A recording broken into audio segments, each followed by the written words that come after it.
Kaunti-inĩ ya Kiambu, mũmbunge wa Thika Ithũĩro Alice Ng'ang'a nĩaharĩirie monanio ma taranda cia mbeũ njĩthĩ arĩa kaingĩ mehokaga gĩthomo gwetha mawĩra arĩ ta itemi rĩa gũkũria iheo ciao. Mũmbunge ũyũ augĩte nĩekũhingũra studio ya kĩrĩu mwena wa Thika na kũrũgamĩrĩra taranda cia andũ ethĩ. Nataka tusikilizane. Tuanzie point number 1. Shika hivi.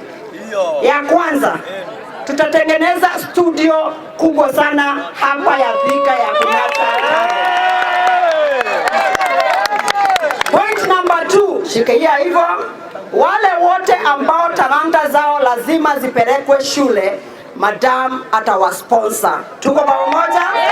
Oho mwandĩki mũkaru wa maũndũ megiĩ mbeũ njĩthĩ Ismail Malim nĩorĩtie mbeũ njĩthĩ kũhũthĩra iheo ciao kwĩmathĩra ũboco wao amu thirikari nĩĩkĩrĩire tabarĩra ya Talanta Hela ĩrĩa ĩkarugũrio nĩ mũtongoria wa bũrũri gũteithĩrĩria mbeũ njĩthĩ gũkũria iheo ciao na gũcionjorithia. So Talanta Hela inakuja, president mwenyewe atalaunch na tutaanza from grassroots na hapa Thika itafika. Na ikifika msiwache nyuma.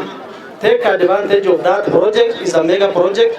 Itawasaidia to monetize your talent, to put money in your pocket.